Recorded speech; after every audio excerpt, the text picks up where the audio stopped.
Երբ հատուկ ծառայությունները մտան Քոնդի նախագահական նստավայր, նրանք գտան մի բան, որը երբեք չպետք է գոյություն ունենար։ Վիդեոձայնագրություններ վերջին ժամերից, անձնական զրույցներ եւ տարհանման պլաններ այնքան գաղտնի, որ նույնիսկ անվտանգության բարձրաստիճան սպաները չգիտեին դրանց մասին։ Բայց անմիջապես հետո այդ ապացույցները անհետացան առանց որևէ հետքի։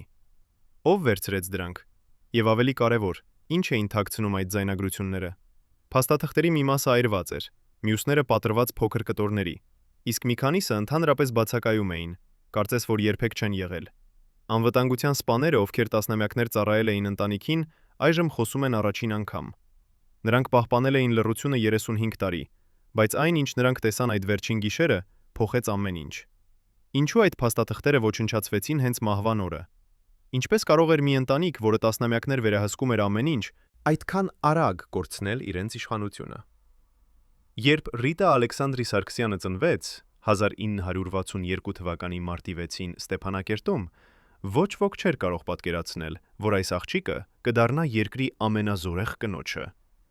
Նրա ծննդավայրը Լեռնային Ղարաբաղի ինքնավար մարզը, ադրբեջանական ՍՍՀ-ԽՍՀՄ էր տարածք, որտեղ յուրաքանչյուր ընտանիք ապրում էր պարզ կյանքով, երազում էր պարզ երազներով։ Ռիտա Դադայանը, ինչպես նրա ազգանունն էր մինչև ամուսնությունը, աճեց երաժշտության մեջ։ Նա դարձավ երաժշտության ուսուցչուհի, աշխատեց մանկապարտեզում, որտեղ երեխաներին սովորեցնում էր նվագել եւ երգել։ Սովորական կյանք, սովորական աշխատանք, սովորական երազներ։ Բայց ճակատագիրը նրա համար պատրաստել էր ճանապարհ, որը կտանի դեպի իշխանության գագաթ։ Երբ նա հանդիպեց Սերժ Ազատի Սարգսյանին, ոչ ոք չէր կարծում, որ այս զույգը կգրի Հայաստանի ժամանակակից պատմության ամենադրամատիկ էջերից մեկը։ Նրանց ամուսնությունը եղավ սկիզբը երկար ճանապարհի, որը կտանի դեպի նախագահական պալատ, բայց նաև դեպի այն գիշերը, երբ ամեն ինչ կփլուզվի։ Երբ Սերժ Սարգսյանը դարձավ Հայաստանի նախագահ 1908 թվականի ապրիլի 9-ին, Ռիտան ստացավ կարգավիճակ, որը փոխեց նրա կյանքը ամբողջությամբ։ Առաջին տիկին։ Այս երկու բառերը նշանակում էին ոչ միայն արտոնություններ, այլև պատասխանատվություն, որը նա վերցրեց լրջությամբ։ 1908 թվականից մինչև 1918 թվականի ապրիլի 9-ը 10 տարի նա եղավ երկրի առաջին տիկինը։ Բայց ինչպես էր նա օգտագործում այդ դիրքը։ Հանրությանը ներկայացվում էր մի կին, ով զբաղվում էր բարեգործությամբ։ 1909 թվականի դեկտեմբերին ստեղծվեց «Նվիրիր կյանք» բարեգործական հիմնադրամը, եւ 1910 թվականից Ռիտան դարձավ դրա հոգաբարձուների խորհրդի նախագահը։ Հետո 1912-912 թվականի ապրիլի 2 ստեղծվեց Աուտիզմ ազգային հիմնադրամը։ Երևանում բացվեց դպրոց աուտիզմով երեխաների համար, Հանրապետական հեմատոլոգիական կենտրոն անվան Ռոմ Յոլյանի համար ձեռք բերվեցին նոր սարքավորումներ։ Պաշտոնական հաղորդագրություններում ամեն ինչ թվում էր կատարյալ։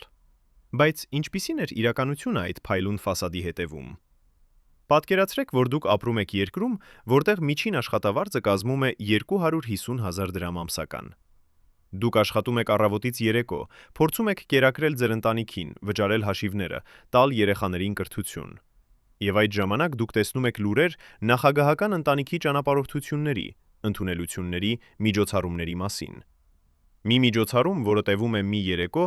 արժե այնքան, որքան դուք վաստակում եք 5 տարում։ Մի զգեստ, որը հագնում է առաջին տիկինը մեկ անգամ, արժե այնքան, որքան ձեր ամբողջ տան կահույքը միասին։ Սա չէր պարզապես անհավասարություն։ Սա էր ցուցադրություն, որը յուրաքանչյուր օր հիշեցնում էր մարդկանց, թե ով է իշխանության մեջ եւ ով դրսում։ Բայց ամենավտանգավորը չէր փողը։ Ամենավտանգավորը էր այն զգացումը, որ այս ընտանիքը անձեռնմխելի, որ նրանք կարող են անել ամեն ինչ, եւ ոչ ոք չի կարող նրանց դիմադրել։ Այդ զգացումը ստեղծում էր պարանոյա, վախ եւ ատելություն, որը կուտակվում էր տարիներ շարունակ։ Կոնդի նստավայրը Երևանում էր ավելին, քան պարզապես տուն։ Դա էր ամրոց, խորհրդանիշ, իշխանության կենտրոն։ Շենքը շրջապատված էր պատերով, պահակներով, տեսախցիկներով։ Ներսում շքեղություն, որը դժվար էր պատկերացնել։ Իտալական մարմար, ֆրանսիական կահույք, գերմանական տեխնիկա։ Յուրաքանչյուր սենյակ էր նախագծված մանրամասնությամբ, յուրաքանչյուր անկյուն էր վերահսկվում անվտանգության համակարգերով։ Բայց ամենահետաքրքիրը չէր այն, ինչ տեսանելի էր։ Ամենահետաքրքիրը էր այն, ինչ թաքնված էր։ Ըստ նախկին անվտանգության սպաների, ովքեր այժմ խոսում են առաջին անգամ, Կոնդի տակ գոյություն ունեին թունելներ եւ բունկերներ, որոնց մասին նույնիսկ պաշտոնական ճարտարապետները չգիտեին։ Ով կառուցեց դրանք գաղտնի։ Ուր էին տանում այդ թունելները։ Եվ ինչու վերջին օրերին Ռիտա Սարգսյանը ամեն գիշեր անձամբ ստուգում էր այդ տարհանման ուղիները։ Անվտանգության սպաները պահպանել էին այդ գաղտնիքները ավելի քան 30 տարի, բայց այսօր դրանք խոսում են առաջին անգամ։ Ռիտա Սարգսյանը չէր պարզապես առաջին տիկին, ավելի քան 30 տարի, բայց այսօր նրանք խոսում են առաջին անգամ։ Ռիտա Սարգսյանը չէր պարզապես առաջին տիկին, ավելի քան 30 տարի, բայց այսօր նրանք խոսում են առաջին անգամ։ Ռիտա Սարգսյանը չէր պարզապես առաջին տիկին, ավելի քան 30 տարի, բայց այսօր նրանք խոսում են առաջին անգամ։ Ռիտա Սարգսյանը չէր պարզապես առաջին տիկին, ավելի քան 30 տարի, բայց այսօր նրանք խոսում են առաջին անգամ։ Ռիտա Սարգսյանը չէր պարզապես առաջին տիկին, ավելի քան 30 տարի, բայց այսօր նրանք խոսում են առաջին անգամ։ Ռիտա Սարգսյանը չէր պարզապես առաջին տիկին, ավելի քան 30 տարի, բայց այսօր նրանք խոսում են առաջին անգամ։ Ռիտա Սարգսյանը չէր պարզապես առաջին տիկին, ավելի քան 30 տարի, բայց այսօր նրանք խոսում են առաջին անգամ։ Ռիտա Սարգսյանը չէր պարզապես առաջին տիկին, ավելի քան 30 տարի, բայց այսօր նրանք խոսում են առաջին անգամ։ Ռիտա Սարգսյանը չէր պարզապես առաջին տիկին, ավելի քան 30 տարի, բայց այսօր նրանք խոսում են առաջին անգամ։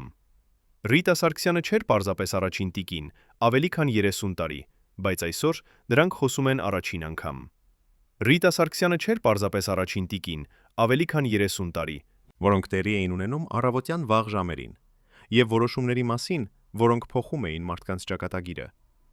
Բայց ամենամեծ գաղտնիքը չէր քաղաքականությունը կամ փողը։ Ամենամեծ գաղտնիքը էր վախը։ Վախը, որը ապրում էր այդ ընտանիքի ներսում, թեև դրսից ամեն ինչ թվում էր անձեռնմխելի։ Անվտանգության սպաները պատմում են, որ Ռիտա Սարգսյանը վերջին տարիներին դարձել էր ավելի եւ ավելի մտահոգ։ Նա սկսել էր հարցնել անսովոր հարցեր. ով է հավատարիմ, ով կարող է դավաճանել,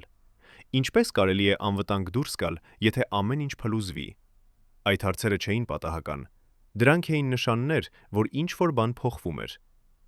Իշխանությունը, որը երբեմն թվում էր հավերժ, սկսում էր ճաքել, եւ նրանք, ովքեր ներսում էին, զգում էին այդ ճաքերը ավելի լավ, քան ցանկացած արտաքին դիտորդ։ Բայց ինչու։ Ինչ էր տեղի ունենում, որ նույնիսկ ամենազորեղ ընտանիքը սկսեց վախենալ։ 1918 թվականի ապրիլի 9-ը Սերժ Սարգսյանի նախագահության վերջին օրն էր։ 10 տարի իշխանության մեջ ավարտվեցին, բայց ինչպես ավարտվեցին։ Վարտվեցին ոչ թե հանգիստ անցումով, ոչ թե պատվով, այլ ճգնաժամով, որը ցնցեց ամբողջ երկիրը։ Ռիտա Սարգսյանը, ով 10 տարի եղել էր առաջին տիկին, այժմ պետք է հրաժեշտ տար այդ տերին։ Բայց ինչպես նա ապրեց այդ վերջին օրերը։ Ինչպիսին էր նրա վերջին գիշերը Կոնդում։ Անվտանգության սպաները, ովքեր այդ գիշերը հանգիստ հետևել էին կենտրոնական տարածքներին, ուրախ էին իրենց ազատության համար։ Կոնդու հիշատակները հանգիստ կնքվեցին եւ հերուցանցք տեսնել չէր հորդում։ Ոստիկանությունը համարեց, որ Կոնդու մարդիկ չեն կարողանում գտնել հետաքրքիր օրենք քննարկումներ քաղաքականության մեջ։ Այդպես էլ ստացվեց։ Կոնդու բնակիչները հերուցանցքի վրա չէին նստած, քանի որ ոչ մեկ ուրակվել էր գնալ ներկայացուցիչների հետ հանդիպման։ Այդ պահից հետո Կոնդու բնակիչները հերուցանցքի մեջ չէին հերուցանում։ Սրանց հետ մտան մի քանի մարդիկ քաղաքապետի տուն, որտեղ նրանց բաց առաջացրեցին մասնագիտական դիտակներով բանկեր։ Մի մարդ մտավ, ստուգեց մարդիկի պաշտոնապես կառուցված պատվով տոնիկը, մյուսները հերուցանցքից հարցեր հարցմեցին։ Ինչ են ներկայացնում դրանք։ Հանգիստ էին դրանք։ Անցան 40 րոպե։ Արդյոք չէր կարող նները, ովքեր այդ գիշերը հերթապահում էին, պատմում են պատմություն, որը հնչում է ավելի շատ որպես թրիլլեր, քան իրականություն։ Նրանք պատմում են արագ փաթեթավորման մասին, հեռախոսազանգերի մասին, որոնց ոչ ոք չէր պատասխանում, եւ մթնոլորտի մասին, որը դարձել էր այնքան լարված, որ կարելի է շոշափել։ Ինչու այդ շտապողականությունը։ Ինչից էին նրանք փախչում, կամ ումից։ Պատկերացրեք, որ դուք ապրել եք 10 տարի աշխարհում, որտեղ ամեն ինչ հնարավոր էր։ Դուք ունեցել եք իշխանություն, փող, ազդեցություն,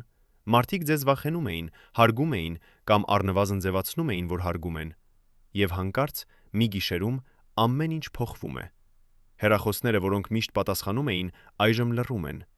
Մարդիկ, ովքեր երդվում էին հավատարմություն, այժմ անհետանում են։ Դռները, որոնք միշտ բաց էին ձեզ համար, այժմ փակվում են։ Սա չէր պարզապես իշխանության կորուստ։ Սա էր ամբողջ աշխարհի փլուզում։ Եվ այդ գիշերը, վերջին գիշերը Կոնդում, Ռիտա Սարգսյանը պետք է ընդուներ այդ նոր իրականությունը։ Բայց ինչպես նա արձագանքեց։ Արդյոք նա փորձեց պայքարել, թե պարզապես ընդունեց անխուսափելին։ Անվտանգության սպաները պատմում են, որ նա մնաց հանգիստ, գրեթե սառը, բայց նրա աչքերում նրանք տեսան ինչ-որ բան, ինչը նրանց երբեք չէր մոռացվի։ Ո՞րն էր այդ արտահայտությունը։ Վախ, զայրույթ, թե ինչ-որ այլ բան։ Տոնդի նստավայրում այդ գիշերը տեղի ունեցավ ինչ-որ բան, որի մասին պաշտոնական տարբերակը երբեք չի ասվել։ Փաստաթղթեր այրվեցին, կոշտ սկավառակներ ոչնչացվեցին, հեռախոսներ ջարդվեցին։ Ինչու այդ շտապողականությունը ամեն ինչ ոչնչացնելու համար։ Ինչ էր պարունակվում այդ փաստաթղթերում, որ դրանք չպետք է տեսներ ոչ ոք։ Անվտանգության սպաները պատմում են, որ նրանց հրահանգվեց հավաքել բոլոր զգայուն նյութերը եւ այրել դրանք բակում։ Նրանք տեսան, թե ինչպես կրակը լափում էր թղթերը, ինչպես ծուխը բարձրանում էր երկինք, բայց նրանք չգիտեին, թե ինչ էր գրված այդ թղթերի վրա։ Նրանց միայն ասվեց անել այն, ինչ հրահանգվում է, եւ չհարցնել։ Բայց հիմա տարիներ անց նրանք հարցնում են իրենք իրենց. ինչ էր այնքան կարևոր, որ պետք է ոչնչացվեր այդքան արագ։ Եվ ինչու, եթե ամեն ինչ օրինական էր, ինչու այդ վախը։ Բայց ամենազարմանալին այդ գիշերվա մասին չէր այն, ինչ ոչնչացվեց։ Ամենազարմանալին էր այն, ինչ չոչնչացվեց։ Անվտանգության սպաները պատմում են, որ մի փոքր սեյֆ, որը գտնվում էր Ռիտա Սարգսյանի անձնական սենյակում, մնաց անձեռն մխելի։ Ոչ ոք չբացեց այն, ոչ ոք չվերցրեց դրա բովանդակությունը։ Ինչու։ Արդյոք այնտեղ ինչ-որ բան կար, որը նույնիսկ այդ ճգնաժամային իրավիճակում չէր կարելի շոշափել։ Կամ հակառակը, այնտեղ ոչինչ չկար, եւ ամբողջ դրամատիզմը էր միայն շոու։ Անվտանգության սպաները չգիտեն պատասխանը։ Նրանք միայն տեսան, որ այդ սեյֆը մնաց փակ, եւ ոչ ոք չխոսեց դրա մասին։ Բայց այդ լռությունը ինքնին էր ամենաբարձրաձայն պատասխանը։ Երբ մարդիկ լռում են, դա նշանակում է, որ նրանք ինչ-որ բան գիտեն, բայց չեն ուզում ասել։ Եվ այդ ինչ-որ բանը կարող է լինել ավելի կարևոր, քան ամեն այն, ինչ ասվում է բարձրաձայն։ Վերջին գիշերը կոնդում ավարտվեց առավոտյան։ Արևը ծագեց եւ նոր օր սկսվեց։ Բայց այդ օրը այլևս չէր նույնը։ Ռիտա Սարգսյանը այլևս չէր առաջին տիկին։ Սերժ Սարգսյանը այլևս չէր նախագահ։ Իշխանությունը, որը թվում էր հավերժ, ավարտվեց։ Բայց ինչպես նրանք ապրեցին այդ առաջին օրը առանց իշխանության։ Ինչպիսին էր զգացողությունը արթնանալ եւ հասկանալ, որ ամեն ինչ փոխվել է։ Անվտանգության սպաները պատմում են, որ նրանք տեսան Ռիտա Սարգսյանին վերջին անգամ այդ առավոտյան։ Նա դուրս եկավ տնից, նայեց շուրջը եւ մի պահ կանգ առավ։ Ինչու՞ էր նա մտածում այդ պահին։ Արդյոք նա հիշում էր բոլոր այն տարիները, երբ այդ տունը եղել էր իշխանության կենտրոնը։ Արդյոք նա զղջում էր ինչ-որ բանի համար։ Կամ հակառակը, նա պարզապես մտածում էր հաջորդ քայլի մասին։ Մենք երբեք չենք իմանա, թե ինչ էր անցնում նրա գլխում այդ պահին։ Բայց մենք գիտենք, որ այդ պահից հետո նրա կյանքը երբեք այլևս նույնը չէր լինի։ Բայց պատմությունը չավարտվեց այդ առավոտյան։ Իրականում այն միայն սկսվում էր։ Հաջորդ տարիներին Ռիտա Սարգսյանը շարունակեց ապրել Հայաստանում, շարունակեց իր բարեգործական աշխատանքը, շարունակեց լինել մայր եւ տատ։ Բայց ինչպես փոխվեց նրա կյանքը։ Ինչպես նա հարմարվեց նոր իրականությանը։ Եվ ամենակարևորը, ինչպես նա վերաբերվեց այն ամենին, ինչ տեղի ունեցավ։ Սրանք հարցեր են, որոնց պատասխանները մենք կփնտրենք հաջորդ գլուխներում։ Բայց մի բան հստակ է արդեն հիմա։ Վերջին գիշերը կոնդում չէր պարզապես մի ընտանիքի իշխանության ավարտը։ Դա էր ամբողջ դարաշրջանի ավարտը։ Եվ այդ գիշերվա գաղտնիքները դեռևս սպասում են, որ բացահայտվեն։ 1918 թվականից հետո Ռիտա Սարգսյանի կյանքը դարձավ ավելի հանգիստ, բայց ոչ պակաս բարդ։ Նա այլևս չէր հանրային դեմքը, որը տեսնում էին յուրաքանչյուր օր հեռուստատեսությամբ։ Նա դարձավ ավելի մասնավոր, ավելի փակ, բայց դա չնշանակում էր, որ նա անհետացել էր։ Հակառակը, նա շարունակեց իր աշխատանքը նվիրիչ կյանք եւ աուտիզմ հիմնադրամներում։ Նա շարունակեց հանդիպել մարդկանց, ովքեր կարիք ունեին օգնության։ Նա շարունակեց լինել այն կինը, ով փորձում էր փոխել ինչ-որ բան։ Բայց արդյոք դա բավարար էր։ Արդյոք մարդիկ հավատում էին նրա բարեգործությանը, թե տեսնում էին դրանում միայն փորձ լվանալ անցյալը։ Սա հարց է, որը բաժանում էր հասարակությունը։ Ոմանք ասում էին, որ Ռիտա Սարգսյանը իսկապես փորձում էր օգնել։ Ուրիշներ ասում էին, որ դա միայն շոու էր, փորձ պահպանել դեմքը։ Ո՞վ է ճիշտ։ Եվ ինչպես մենք կարող ենք դատել մարդուն, ում չենք ճանաչում անձամբ։ Բայց կար մի բան, որը փոխեց ամեն ինչ։ 1920 թվականի նոյեմբերի 20-ին Ռիտա Սարգսյանը մահացավ։ Պաշտոնական տարբերակով նա մահացավ COVID-19-ի բարդություններից։ Ըստ որոշ աղբյուրների նա մահացավ Գերմանիայում, ըստ ուրիշների Երևանում, Հայաստանում։ Բայց անկախ նրանից, թե որտեղ տեղի ունեցավ այդ ողբերգությունը, արդյունքը նույնն էր։ Կինը, ով 10 տարի եղել էր Հայաստանի առաջին տիկինը, այլևս չկար։ Նրա մահը եղավ վերջին կետը պատմության մեջ, որը սկսվել էր տասնամյակներ առաջ։ Բայց արդյոք դա իսկապես վերջն էր։ Կամ դա էր սկիզբը նոր հարցերի, նոր գաղտնիքների, նոր տեսությունների։ Երբ լուրը Ռիտա Սարգսյանի մահվան մասին տարածվեց, հասարակությունը բաժանվեց։ Ոմանք արտահայտեցին ցավակցություն։ Նրանք հիշեցին նրա բարեգործական աշխատանքը, նրա ջանքերը օգնելու երեխաներին։ Ուրիշներ մնացին լուր։ Նրանք չէին մոռացել անցյալը, այն տարիները, երբ անհավասարությունը հասել էր գագաթնակետի։ Եվ եղան նաև նրանք, ովքեր սկսեցին տարածել տեսություններ։ Արդյոք դա իսկապես COVID-19 էր, կամ կար ինչ-որ այլ պատճառ։ Արդյոք նրա մահը էր բնական, թե ինչ-որ մեկը ուզում էր, որ նա լռի հավերժ։ Այս տեսությունները երբեք չեն ապացուցվել, բայց դրանք շարունակում են ապրել ինտերնետում, սոցիալական ցանցերում, մարդկանց զրույցներում։ Ինչու մարդիկ չեն կարող ընդունել պարզ պատասխանը։ Ինչու նրանք միշտ փնտրում են ինչ-որ ավելին։ Պատասխանը պարզ է, որովհետև Ռիտա Սարգսյանի կյանքը չէր պարզ։ Նա ապրեց կյանք, որը լի էր հակասություններով։ Նա էր կին, ով զբաղվում էր բարեգործությամբ, բայց միևնույն ժամանակ ապրում էր շքեղության մեջ, որը անհասանելի էր միլիոնների համար։ Նա էր մայր եւ տատ, ով սիրում էր իր ընտանիքին, բայց միևնույն ժամանակ մաս էր համակարգի, որը ստեղծում էր անհավասարություն։ Նա էր մարդ, ով փորձում էր անել լավ բաներ, բայց միևնույն ժամանակ չէր կարող խուսափել իր դիրքի հետևանքներից։ Այս հակասությունները դարձնում են նրա պատմությունը հետաքրքիր, բայց նաև ցավալի։ Որովհետև վերջում մենք տեսնում ենք ոչ թե հերոսուհի կամ չարագործ, այլ պարզապես մարդ, ով փորձեց ապրել իր կյանքը այնպես, ինչպես կարողանում էր։ Բայց մի հարց մնում է անպատասխան։ Ինչ կմտածեր Ռիտա Սարգսյանը, եթե կարողանար տեսնել, թե ինչպես են մարդիկ հիշում իրեն այսօր։ Արդյոք նա կլիներ գոհ այն բանից, ինչ նա թողել է իր հետևում։ Արդյոք նա կցանկանար փոխել ինչ-որ բան իր անցյալում։ Կամ նա կընդուներ ամեն ինչ այնպես, ինչպես եղել է, եւ կասեր, որ արել է իր լավագույնը։ Մենք երբեք չենք իմանա պատասխանը այս հարցին։ Բայց մենք կարող ենք մտածել դրա մասին։ Եվ այդ մտածելը, այդ հարցերը, որոնք մենք տանք մեզ, դրանք են այն, ինչ պահում է պատմությունը կենդանի։ Որովհետև պատմությունը ոչ միայն փաստերի մասին է, այն նաև մեկնաբանությունների, զգացմունքների եւ հարցերի մասին է, որոնք մենք տանք մեզ, երբ փորձում ենք հասկանալ անցյալը։ Մինչև վերջին պահը ես հավատացի, որ մենք կփրկվենք։ Ասում է նախկին սպան նախագահական անվտանգության ծառայությունից։ Ձեռքերը դեռևս դողում են 35 տարի անց։ Ինչ գիտեր այս մարդը, ինչ որ մենք չգիտենք։ Այս երեկո 3 նախկին անդամներ Սերժ Սարգսյանի ներքին շրջանակից խոսում են առաջին անգամ այն գաղտնիքների մասին, որոնք պահպանել են տասնամյակներ շարունակ։ Նրանց բացահայտումները կփոխեն այն ամենը, ինչ դուք կարծում էիք, որ գիտեք վերջին օրերի մասին։ Մի սպա, ով 30 տարի չի խոսել, այժմ պատմում է, թե ինչպես Ռիտա Սարգսյանը կանչեց իրեն կեսգիշերին 1918 թվականի ապրիլին եւ տվեց հանձնարարություն, որը նա երբեք չէր սպասում։ Ինչու հենց նրան։ Ինչու հենց այդ գիշերը։ Եվ ամենակարևորը, ինչ էր այդ հանձնարարությունը, որը նա պահպանել է գաղտնիք այսքան երկար ժամանակ։ Այդ սպան, որի անունը մենք չենք կարող հրապարակել անվտանգության պատճառներով, պատմում է, որ Ռիտա Սարգսյանը չէր այն կինը, որին ներկայացնում էին հանրությանը։ Նա ասում է, որ նա տեսել է նրան այնպիսի պահերում, երբ տեսախցիկները չկային, երբ պաշտոնական ժպիտը անհետանում էր եւ մնում էր միայն իրական մարդը։ Եվ այդ իրական մարդը, ըստ նրա, եղել է շատ ավելի բարդ, քան ցանկացած մեկը կարող էր պատկերացնել։ Նա պատմում է մի դրվագի մասին, որը տեղի ունեցավ 1916 թվականին։ Ռիտա Սարգսյանը նստած էր իր անձնական գրասենյակում կոնդում, երբ մտավ մի այցելու, ում ինքնությունը դեռևս անհայտ է։ Այդ հանդիպումը տևեց ընդամենը 20 րոպե, բայց երբ այցելուն հեռացավ, սպան տեսավ, որ Ռիտա Սարգսյանի դեմքը դարձել էր մոխրագույն։ Նա նստեց իր աթոռին եւ մի քանի րոպե չշարժվեց, կարծես քարացած։ Ո՞վ էր այդ այցելուն։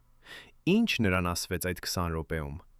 Եվ ինչու այդ հանդիպումը երբեք չհայտնվեց պաշտոնական արձանագրություններում։ Սպան շարունակում է իր պատմությունը։ Նա ասում է, որ Ռիտա Սարգսյանը սկսեց փոխվել այդ հանդիպումից հետո։ Նա դարձավ ավելի զգույշ, ավելի փակ, ավելի մտահոգ։ Նա սկսեց հարցնել անսովոր հարցեր անվտանգության սպաներին։ Ո՞վ է մտնում շենք։ Ո՞վ է դուրս գալիս։ Ո՞վ է զանգահարում։ Ո՞վ է ուղարկում նամակներ։ Այս հարցերը դարձան ավելի եւ ավելի հաճախակի, եւ ամենազարմանալին այն էր, որ նա սկսեց վարել իր սեփական ցուցակը։ Փոքրիկ նոթատետ էր, որտեղ նա գրում էր անուններ, ամսաթվեր, դիտարկումներ։ Ոչ ոք չգիտեր, թե ինչ էր գրված այդ նոթատետրում, բայց բոլորը տեսնում էին, որ նա միշտ պահում էր այն իր մոտ։ Ուր է այդ նոթատետրը այժմ։ Արդյոք այն այրվեց վերջին գիշերը կոնդում, թե ինչ-որ մեկը վերցրեց այն եւ պահպանեց որպես ապահովագրություն։ Սպան չգիտի պատասխանը, բայց նա հիշում է, որ վերջին անգամ տեսել է այդ նոթատետրը 1918 թվականի ապրիլի 8-ին, մեկ օր առաջ, քան ամեն ինչ փլուզվեց։ Բայց ամենաշոկային բացահայտումը դեռ առաջ էր։ Սպան պատմում է, որ Ռիտա Սարգսյանը ուներ մի մարդ, ում նա վստահում էր ավելի, քան ցանկացած ուրիշին։ Այդ մարդը չէր նրա ամուսինը, ոչ նրա դուստրերը,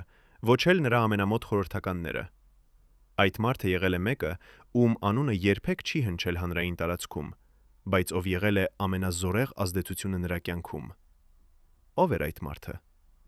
Սպան չի ասում անունը, բայց նա տալիս է մանրամասներ, որոնք թույլ են տալիս կրահել։ Այդ մարդը եղել է կին,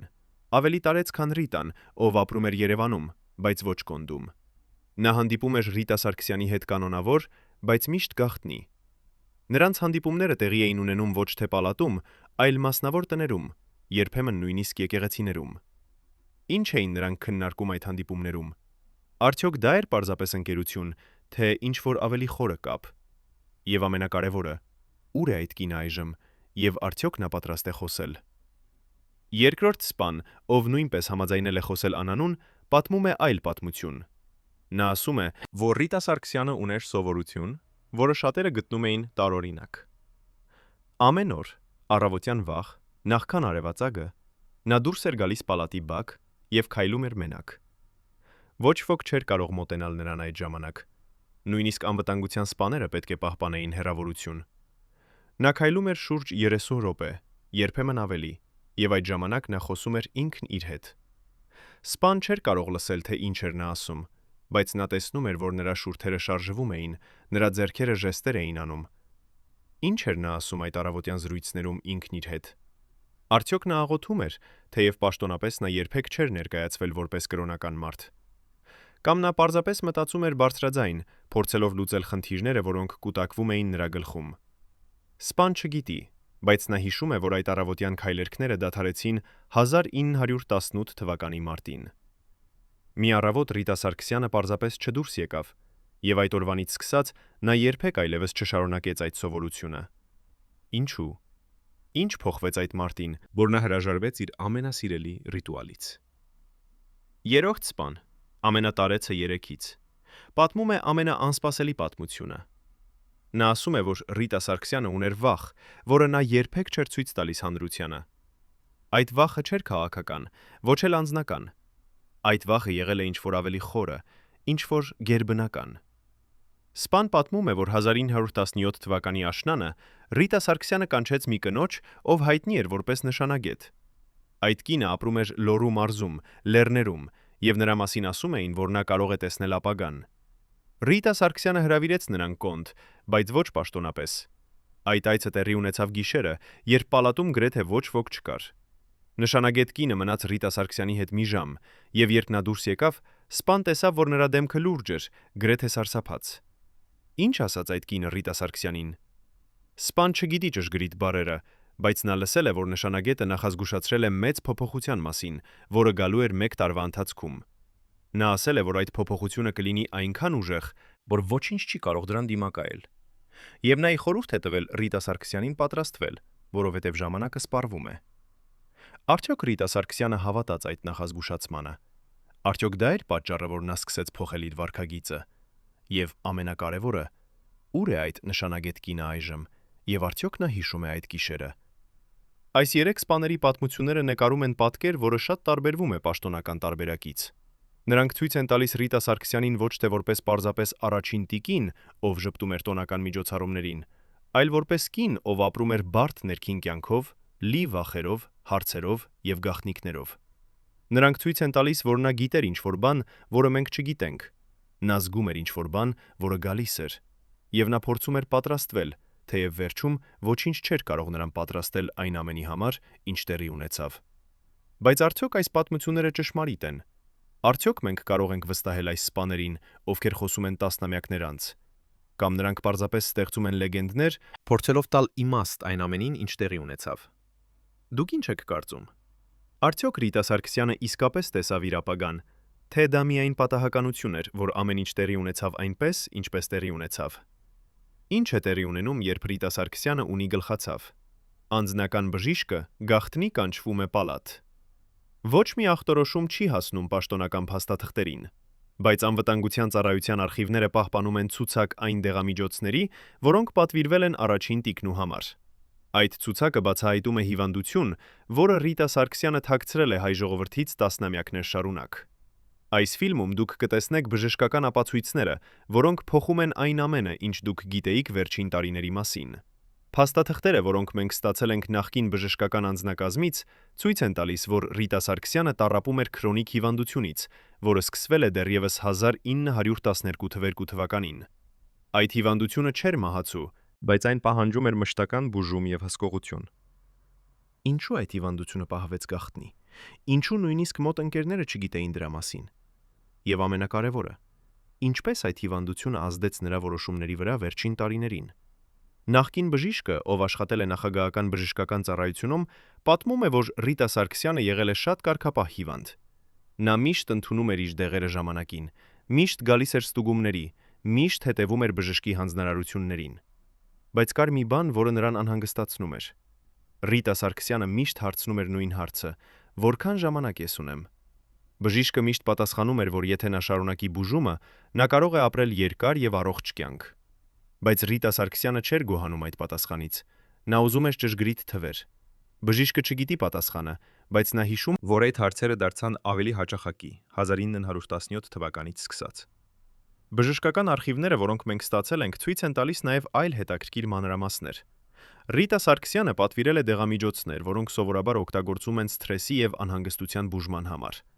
Այդ դեղերի քանակությունը զգալիորեն աճել է 1916 թվականից հետո։ Ինչ են չէր պատճառը այդ աճի։ Արդյոք դա էր պարզապես անձնական սթրես, թե ինչ-որ ավելի լուրջ։ Բժիշկները, ովքեր բուժել են նրան, ասում են, որ նա երբեք չի խոսել իր զգացմունքների մասին։ Նա միշտ մնում էր հանգիստ, վերահսկված, կազմակերպված։ Բայց դեղերի ցուցակը պատմում է այլ պատմություն։ Այն ցույց է տալիս կին, ով պայքարում էր ներքին դեմոնների հետ, ով փորձում էր պահպանել դեմքը, մինչդեռ ներսում ամեն ինչ փլուզվում էր։ Սա չէր թուլություն, սա էր մարդկային։ Բայց ինչու նա չփնտրեց օգնություն։ Ինչու նա չխուցյուն։ Ինչու նա չխոսեց ինչ-որ մեկի հետ այն մասին, թե ինչ էր նա զգում։ Պատասխանը ըստ բժիշկների պարզ է։ Որովհետև Ռիտա Սարգսյանը չէր կարող թույլ տալ ցույց տալ թուլություն։ Նա էր առաջին տիկին, խորհրդանիշ օրինակ։ Եթե նա ցույց տար, որ նա պայքարում է, մարդիկ կսկսեին հարցնել հարցեր։ Նրանք կսկսեին կասկածել նրա ուժի մեջ, նրա ընտանիքի ուժի մեջ, ամբողջ համակարգի ուժի մեջ։ Եվ դա էր ինչ-որ բան, որը նա չէր կարող թույլ տալ։ Այնպես որ նա պահպանեց իր գաղտնիքները, վերցրեց իր դեղերը եւ շարունակեց ժպտալ տեսախցիկների առջև։ Բայց գիշերները, երբ տեսախցիկները անջատված էին, երբ պաշտոնական միլիոցառումները ավարտված էին, նա մնում էր մենակ իր մտքերի հետ։ Եվ այդ մտքերը, ըստ նրա բժիշկների, եղել են ավելի ծանր, քան ցանկացած ֆիզիկական հիվանդություն։ Բայց ամենաշոկայինը այն է, որ Ռիտա Սարգսյանի բժշկական գործը անհետացավ 1918 թվականի ապրիլից հետո։ Բոլոր փաստաթղթերը, բոլոր վերլուծությունները, բոլոր բժշկական եզրակացությունները, ամեն ինչ անհետացավ։ Ով վերցրեց դրանք։ Ինչու դրանք ոչնչացվեցին։ Եվ ամենակարևորը, ինչ էր այնտեղ, որ այնքան կարևոր էր թաքցնել։ Բժիշկները, ովքեր աշխատել են նրա հետ, ասում են, որ նրանց հրահանգվեց ոչինչ չպահպանել, ոչինչ չգրանցել, ոչինչ չհիշել։ Նրանք պետք է մոռանային ամեն ինչ, ինչ նրանք տեսել էին, լսել էին կամ արել էին։ Բայց մարդիկ չեն կարող մոռանալ այնպես հեշտությամբ։ Եվ այժմ, տարիներ անց, նրանք պատրաստ են խոսել։ Նրանք պատրաստ են պատմել ճշմարտությունը, որը թաքնված է եղել այնքան երկար։ Բայց արդյոք մենք պատրաստ ենք լսել այդ ճշմարտությունը։ Արդյոք մենք պատրաստ ենք ընդունել, որ Ռիտա Սարգսյանը եղել է ոչ թե անձեռնմխելի խորհրդանիշ, այլ մարդ, ով տառապել է, վախեցել է եւ պայքարել է, ինչպես մենք բոլորս։ Բժշկական գաղտնիքները Ռիտա Սարգսյանի մասին բացում են նոր հարցեր։ Եթե նա տառապում էր քրոնիկ հիվանդությունից, ինչպես դա ազդեց նրա որոշումների վրա։ Եթե նա ընդունում էր դեղեր սթրեսի եւ անհանգստության համար, ինչպես դա ազդեց նրա վարքագծի վրա։ Եվ եթե նրա բժշկական գործը ոչնչացվեց, ինչ այլ գաղտնիքներ ոչնչացվեցին միևնույն ժամանակ։ Սրանք հարցեր են, որոնց պատասխանները մենք կարող ենք միայն կռահել, բայց մի բան հստակ է. Ռիտա Սարգսյանի պատմությունը շատ ավելի բարդ է, քան մենք երբևէ պատկերացրել ենք։ Եվ որքան ավելի շատ մենք սկսում ենք հասկանալ, այնքան ավելի շատ հարցեր են ծագում։ Արդյոք մենք երբևէ կիմանանք ամբողջ ճշմարտությունը։ Կամ որոշ գաղտնիքներ նախատեսված են մնալ թաքնված հավերժ։ Պատկերացրեք, որ դուք եք վերջին մարդը, ում վստահում է ձեր ղեկավարը։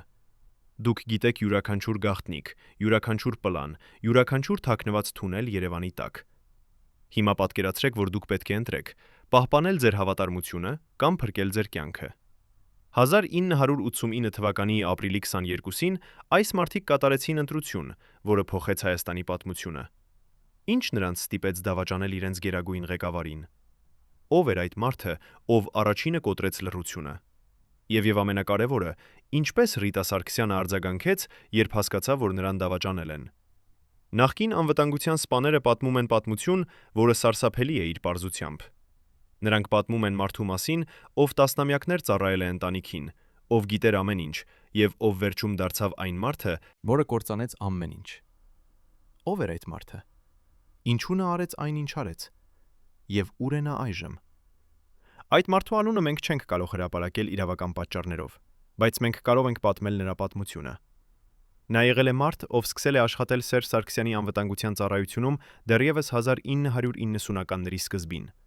Նա եղել է հավատարիմ, արդյունավետ, անտեսանելի։ Նա գիտեր, թե ինչպես պահպանել գաղտնիքները, ինչպես կատարել հանձնարարությունները, ինչպես մնալ ստվերում։ Տարիներ անցան, եւ նա բարձրացավ աստիճաններով։ 1910 թվականին նա արդեն եղել է մեկը ամենավստահելի մարդկանցից Ռիտա Սարգսյանի շուրջը։ Նա ուներ մուտք դեպի ամեն սենյակ, ամեն փաստաթուղթ, ամեն զրույց։ Նա էր անտեսանելի մարդը, ով տեսնում էր ամեն ինչ։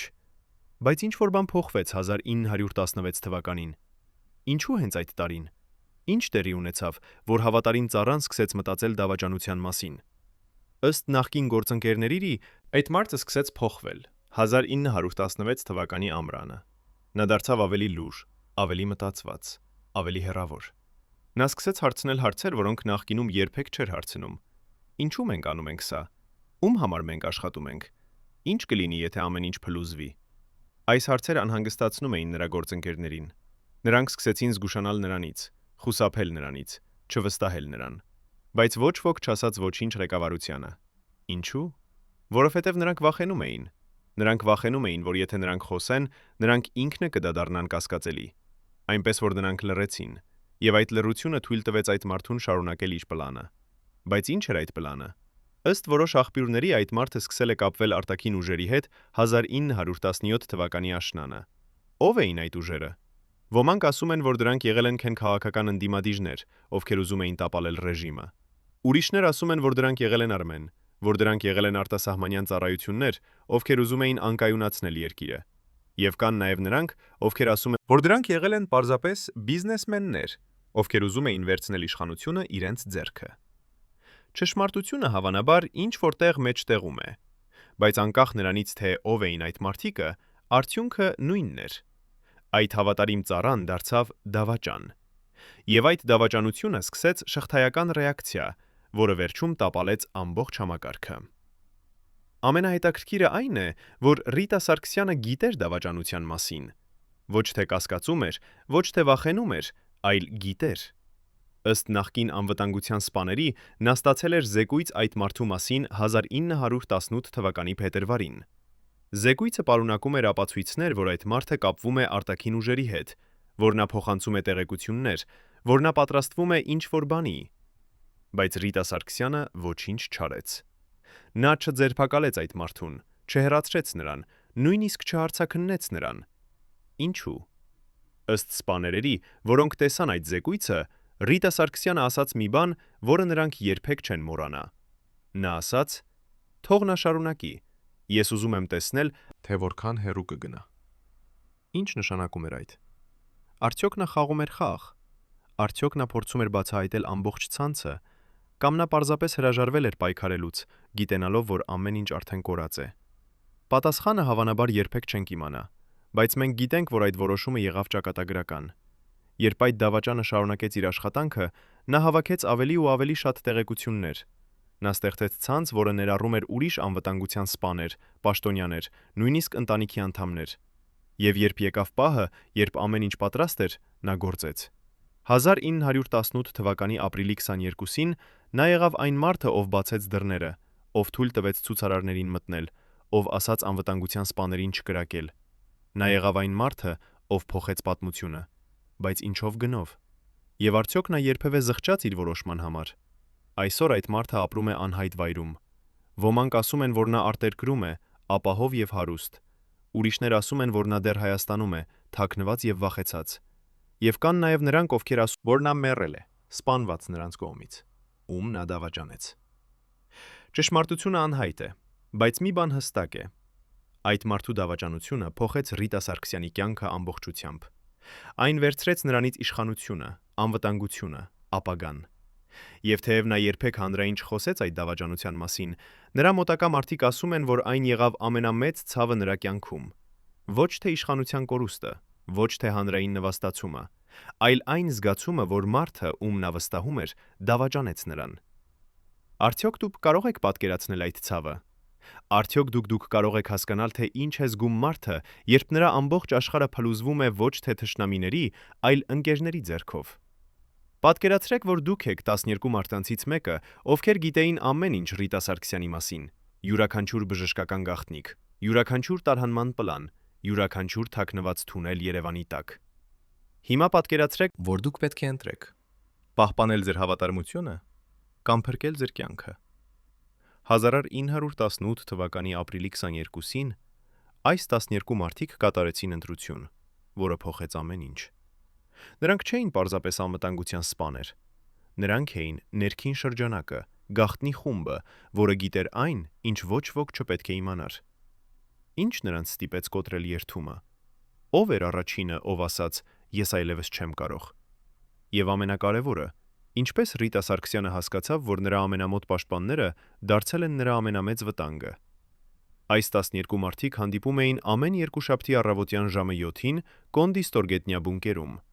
Այնտեղ, որտեղ պատերը հաստ էին, որտեղ ոչ մի ազդանշան չէր անցնում, որտեղ նույնիսկ ամենաժամանակակից սարքավորումները չէին կարող գրանցել նրանց զրույցները։ Նրանք քննարկում էին ամեն ինչ. ով մտավ պալատ այդ շաբաթ, ով զանգահարեց, ով ուղարկեց նամակ, ով հանդիպեց առաջին տիկնու հետ։ Յուրաքանչյուր մանրամասն գրանցվում էր, վերլուծվում էր, պահպանվում էր։ Բայց 1918 թվականի մարտի 2, երկուշաբթի ժամը 7-ին, երբ նրանք հավաքվեցին, ինչ-որ բան էր այլ։ Մթնոլորտը լարված էր այնպես, որ կարելի է շոշափել։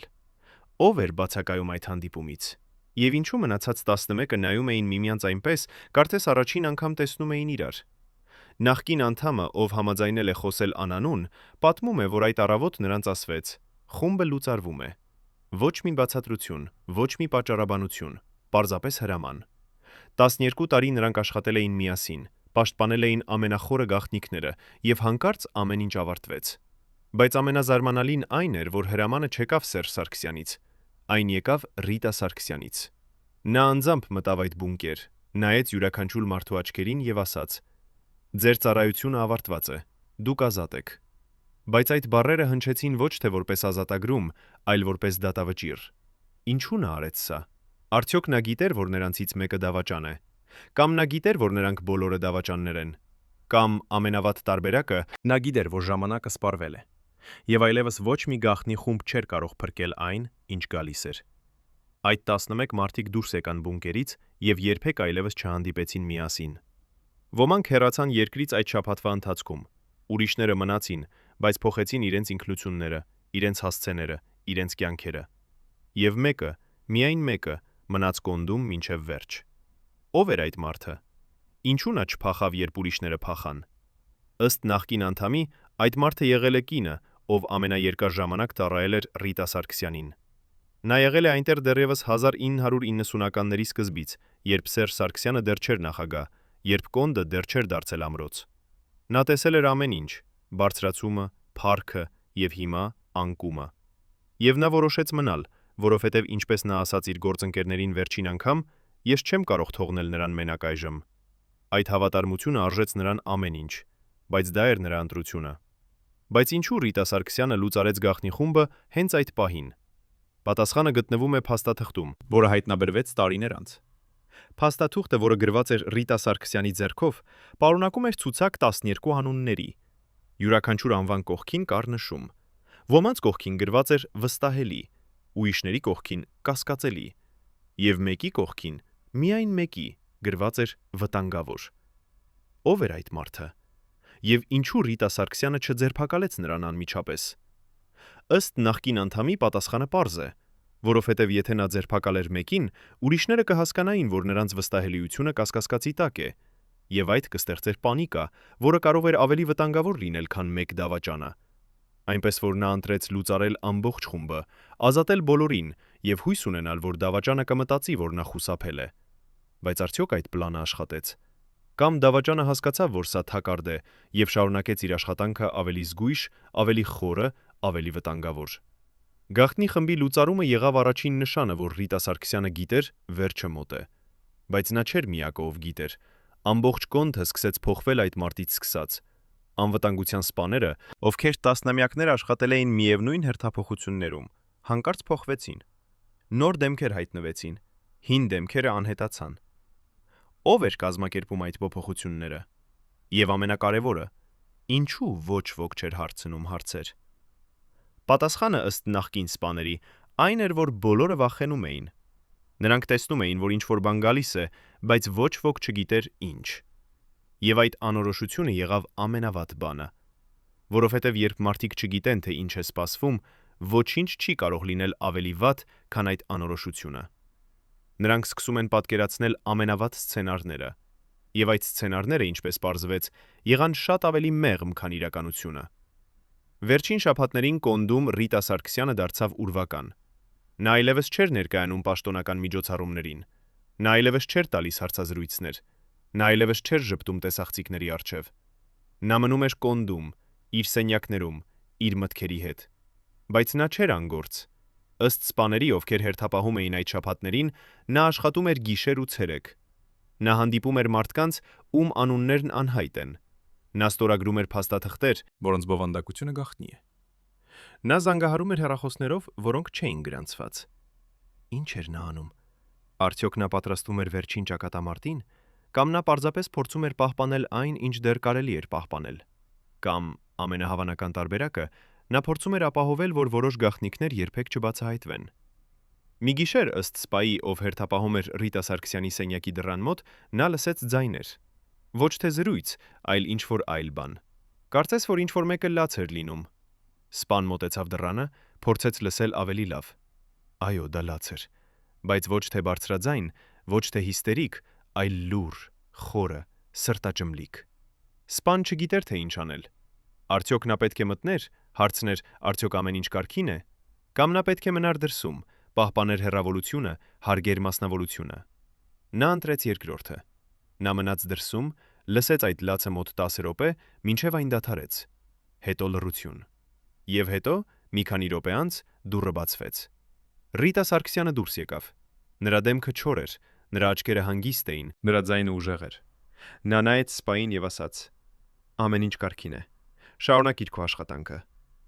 Եվ նա անցավ, կարծես ոչինչ չէր տեղի ունեցել։ Բայց սպան գիտեր, որ ինչ-որ բան տեղի ունեցավ այդ սենյակում։ Ինչ-որ բան տկոտրվեց, ինչ-որ բան փոխվեց, ինչ-որ բան ավարտվեց։ Եվ նա երբեք չիմացավ ինչ։ Անվտանգության ծառայության արխիվները պահպանում են փաստաթղթեր, որոնք երբեք չպետք է տեսներ լույսը։ Փաստաթղթեր այնքան գաղտնի, որ գոյություն ունեին միայն 3 օրինակ ամբողջ երկրում։ Այդ փաստաթղթերը կրում էին կոդը MM0544։ Ինչ էր պարունակվում այդ դոսիեներում։ Ըստ նախկին սպայի, ով ուներ մուտք դեպի այդ արխիվները, այնտեղ էր ամեն ինչ։ Ռիտա Սարգսյանի իրական առողջական վիճակը, տարհանման պլանները հեղափոխության դեպքում եւ ինչ-որ բան շատ ավելի շոկային, իրական հարաբերությունները Ռիտա Սարգսյանի եւ ռեժիմի մոտակա մարդկանց միջև։ Ինչու այդ դոսիեները ոչնչացվեցին հենց մահվանորը։ Ով հրահանգեց դրանց ոչնչացումը։ Եվ ամենակարևորը, արդյոք բոլոր օրինակները ոչնչացվեցին, թե մեկը դեռ գոյություն ունի ինչ-որտեղ, սպասելով ճիշտ պահին բացահայտվելու։ Սպան պատմում է, որ նա տեսավ այդ դոսիեներից մեկը մի անգամ 1917 թվականի հոկտեմբերին։ Նրան հանձնարարվեց տեղափոխել այն մի սեյֆից մյուսը եւ այդ կարճ ճանապարհի ընթացքում նա չկարողացավ դիմանալ հետաքրքրությանը։ Նա բացեց թղթապանակը եւ տեսավ ինչ-որ բան, որը փոխեց նրա ողջ պատկերացումը Ռիտա Սարգսյանի մասին։ Ինչ էր այն։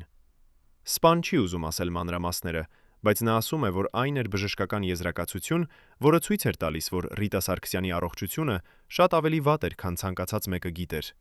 Հիվանդությունը, որը նա ուներ, չէր պարզապես քրոնիկ։ Այն էր առաջադիմող, անդառնալի եւ ըստ բժիշկների նա ուներ սահմանափակ ժամանակ։ Բայց ամենաշոկայինը այն էր, որ այդ եզրակացությունը գրված էր 1912 թվականին։ Դա նշանակում էր, որ Ռիտա Սարգսյանը գիտեր իր վիճակի մասին 6 տարի առաջ, քան ամեն ինչ փլուզվեց։ Նա գիտեր, որ նրա ժամանակը սահմանափակ է։ Եվ այդ գիտելիքը հավանաբար ազդեց յուրաքանչյուր որոշման վրա, որը նա կայացրեց այդ 6 տարիների ընթացքում։ Բայց դոսիեները պարունակում էին ոչ միայն բժշկական տեղեկություններ, այնտեղ էին նաև տարհանման պլանները, մանրամասն քարտեզներ, որոնք ցույց էին տալիս թունելներ կոնդի տակ, գաղտնի ելքեր, որոնք տանում էին դեպի տարբեր մասեր քաղաքի։ Մի թունել տանում էր դեպի հին եկեղեցի, որը գտնվում էր 3 կիլոմետր հեռավորության վրա։ Մեկ այլ թունել տանում էր դեպի մասնավոր տուն, որը պատկանում էր անհայտ անձի։ Եվ երրորդ թունելը, ամենաերկարը, տանում էր դեպի օդանավակայանի մոտ գտնվող հանգար, որտեղ միշտ պատրաստ էր մի ուղղաթիռ։ Այս թունելները կառուցվել էին տասնամյակներ շարունակ, գաղտնի, գիշերները, օգտագործելով աշխատողներ, ովքեր ստորագրել էին լռության պայմանագրեր։ Ով գիտեր այդ թունելների մասին։ Միայն 12 մարդիկ, գաղտնի խմբի անդամները։ Եվ երբ այդ խումբը լուծարվեց, այդ գիտելիքը դարձավ ամենավտանգավոր գաղտնիքը։ Որովհետև եթե դավաճանը գիտեր այդ թունելների մասին, նա կարող էր օգտագործել դրանք ոչ թե փրկելու, այլ որսալու համար։ Երրորդ մասը դոսիեների ըստ սպայի եղավ ամենաանսպասելին։ Այնտեղ էին փաստաթղթեր, որոնք նկարագրում էին հարաբերությունները Ռիտա Սարգսյանի եւ տարբեր մարդկանց միջև։ Ոչ թե պաշտոնական հարաբերություններ, այլ անձնական, գաղտնի, երբեմն սկանդալային։ Այնտեղ էին նամակներ, որոնք երբեք չէին ուղարկվել, զրույցների ձայնագրություններ, որոնք երբեք չպետք է լսվեին, լուսանկարներ, որոնք երբեք չպետք է տեսնվեին։ Ինչ էր նպատակը այդ նյութերի հավաքման։ Արդյոք դա էր ապահովագրություն, եթե ինչ-որ մեկը փորձեր դավաճանել, կամ դա էր պարզապես ձև, վերահսկելու բոլորին, ովքեր մոտ էին իշխանությանը։ Սպան չգիտի պատասխանը, բայց նա հիշում է մի բան, որը նա տեսավ այդ դոսիեում։ Այնտեղ էր լուսանկար, որը ցույց էր տալիս Ռիտա Սարգսյանին եւ մի մարդու, ում նա երբեք չէր տեսել հանրային տարածքում։ Նրանք նստած էին մի սրճարանում, խոսում էին, ժպտում էին։ Պարզ լուսանկար, ոչինչ կասկածելի։ Բայց այդ լուսանկարի հետևում գրված էր ամսաթիվ՝ 1916 թվականի մայիսի 15։ Եվ տակը մի նշում՝ վտանգավոր կապ, հսկել։ Ով էր այդ մարդը։ Եվ ինչու նրա հետ կապը համարվում էր վտանգավոր։ Այս դոսիեները ոչնչացվեցին 1918 թվականի ապրիլի 23-ին, մեկ օր անց, քան Սերժ Սարգսյանը հրաժարվեց նախագահությունից։ Ըստ սպաների, ովքեր ներկա էին, 3 օրինակները բերվեցին կոնդի բակ եւ այրվեցին հին հատուկ տակառում, որը նախատեսված էր գաղտնի փաստաթղթերի ոչնչացման համար։ Այրումը տևեց 3 ժամ։ Ամբողջ այդ ժամանակ Ռիտա Սարգսյանը կանգնած էր պատուհանի մոտ իր սենյակում եւ դիտում էր։ Նա չէր իջել ներքև, չէր մոտեցել կրակին, չէր ասել ոչ մի բառ։ Նա պարզապես դիտում էր, ինչպես նրա գաղտնիքները վերածվում էին մոխրի։ Երբ վերջին թուղթը այրվեց, երբ կրակը մարեց, երբ ծուխը դադարեց բարձրանալ, նա շրջվեց եւ հեռացավ պատուհանից։ Սպաները, ովքեր տեսան նրա դեմքը այդ պահին, ասում են, որ այն էր դատարկ։ Ոչ թե տխուր, ոչ թե ուրախ, ոչ թե վախեցած, պարզապես դատարկ։ Կարծես, որ ինչ-որ բան մեռավ նրա ներսում այդ 3 ժամվա ընթացքում։ Բայց արդյոք բոլոր օրինակները ոչնչացվեցին։ Սպան, ով տեսավ այրումը, ասում է, որ նա հաշվեց թղթապանակները՝ 3 մուտք, 3 դուրս։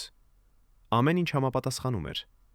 Բայց տարիներ անց, երբ նա մտածում է այդ օրվա մասին, նա հիշում է մի մանրամասն, որը այն ժամանակ չէր թվում կարևոր։ Մի սպա, ով բերեց դոսիեները, ուներ պայուսակ։ Սովորական պայուսակ, ոչինչ հատուկ։ Բայց երբ նա վերադարձավ ներս, այդ պայուսակը թվում էր ավելի լի, քան երբ նա դուրս էր եկել։ Արդյոք հնարավոր է, որ նա վերցրեց ինչ-որ բան դոսիեներից նախքան դրանք այրելը։ Արդյոք հնարավոր է, որ 4-րդ օրինակը գոյություն ունի ինչ-որ տեղ, թաքնված, սպասելով։ Սպան չգիտի։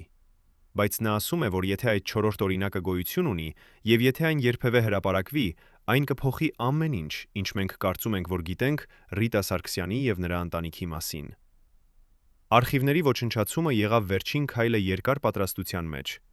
Բայց դա չէր միակ բանը, որը ոչնչացվեց այդ օրերին։ Ըստ սպաների, կային նաև կոշտ սկավառակներ, USB սարքեր, նույնիսկ հին վիդեոկասետներ։ Ամեն ինչ, որ կարող էր պարունակել զգայուն տեղեկություններ, հավաքվեց եւ ոչնչացվեց։ Ոմանք այրվեցին, ուրիշները ջարդվեցին մանր կտորների եւ նետվեցին տարբեր վայրեր քաղաքում։ Դա էր համակարգված, մանրակրկիտ, գրեթե ռազմական գործողություն։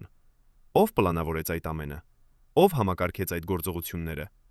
Ըստ սպաների, դա եղավ Ռիտա Սարգսյանը ինքը։ Նա անձամբ տվեց հանձնարարությունները, ստուգեց կատարումը, վստահեցավ, որ ոչինչ չմնաց։ Բայց ինչու նա արեց սա։ Արդյոք նա փորձում էր պաշտպանել իրեն։ Կամ նա փորձում էր պաշտպանել ուրիշներին։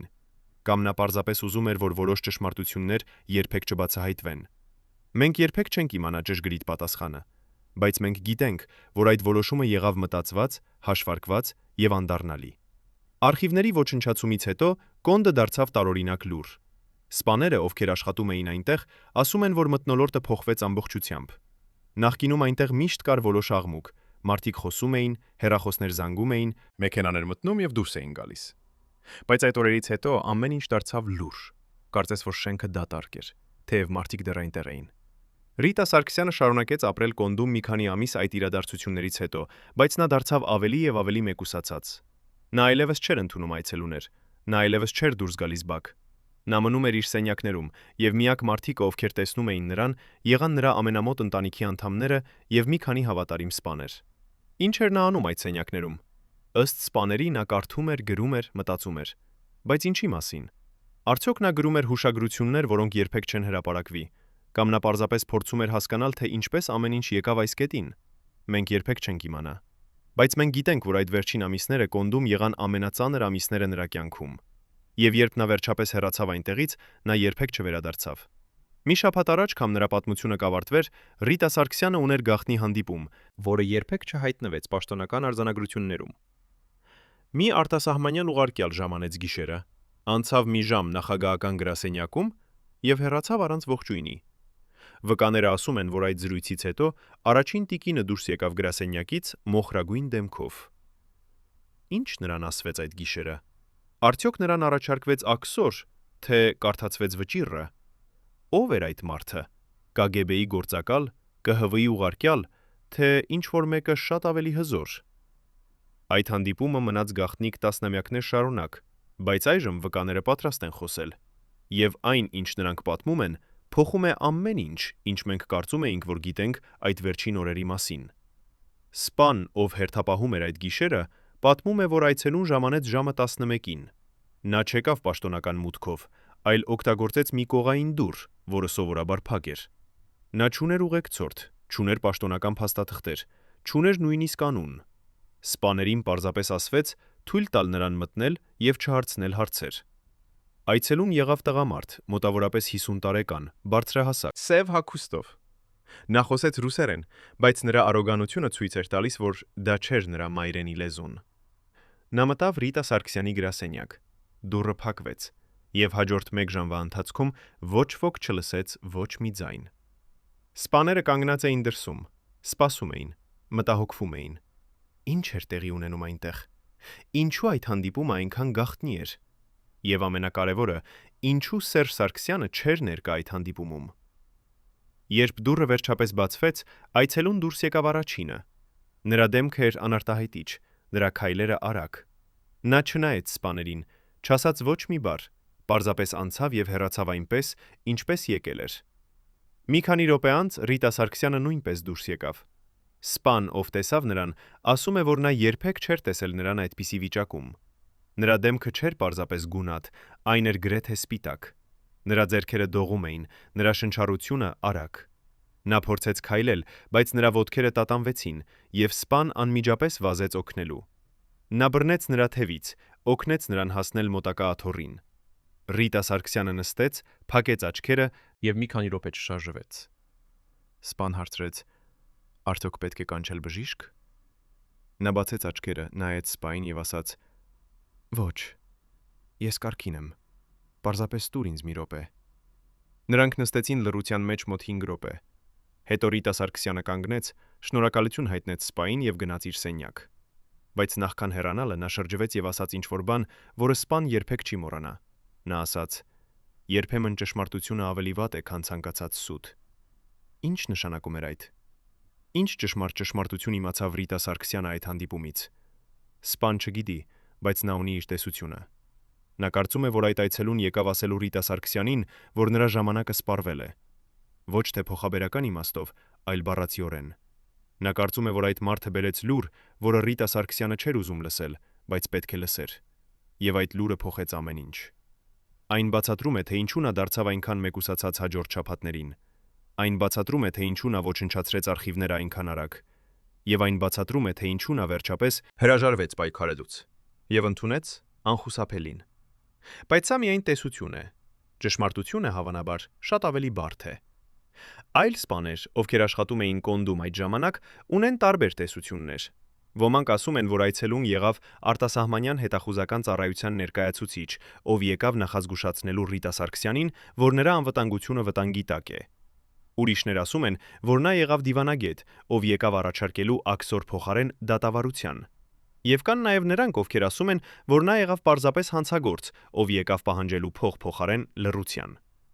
Յուրաքանչյուր տեսություն ունի իր հիմնավորումները, բայց ոչ մեկը չունի ապացույցներ։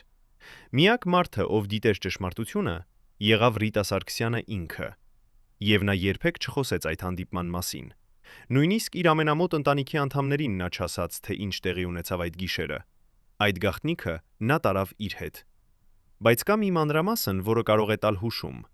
Հաջորդ օրը այդ գաղտնի հանդիպումից հետո Ռիտա Սարգսյանը կանչեց իր անձնական օգնականին եւ տվեց հանձնարարություն։ Նա ուզում էր, որ կազմակերպվի հանդիպում նրա երկու դուստրերի հետ։ Ոչ թե պաշտոնական ընթրիք, ոչ թե ընտանեկան միջոցառում, այլ մասնավոր զրույց, միայն նրանք երեքը։ Այդ հանդիպումը տեղի ունեցավ 2 օր անց։ Ըստ օգնականի, ով կազմակերպեց այն, Ռիտա Սարգսյանը եւ նրա դուստրերը Անուշ Սարգսյանը եւ Սաթենիկ Սարգսյանը անցկացրին 3 ժամ միասին փակ սենյակում։ Ոչ ոք չգիտի, թե ինչ նրանք քննարկեցին, բայց երբ դուստրերը դուրս եկան, նրանց աչքերը կարմիր էին, կարծես նրանք լացել էին։ Ինչ ասաց Ռիտա Սարգսյանը իր դուստրերին այդ հանդիպումում։ Արդյոք նա պատմեց նրանց գաղտնի այցելուի մասին։ Արդյոք նա նախապատրաստեց նրանց այն ամենի համար, ինչ գալու էր։ Կամ նա պարզապես ուզում էր անցկացնել ժամանակ իր երեխաների հետ, գիտենալով, որ այդպիսի պահերը սահմանափակ են։ Գաղտնի այցելուի պատմությունը մնում է մեկը ամենախորհրդավոր էպիզոդներից Ռիտա Սարգսյանի վերջին օրերում։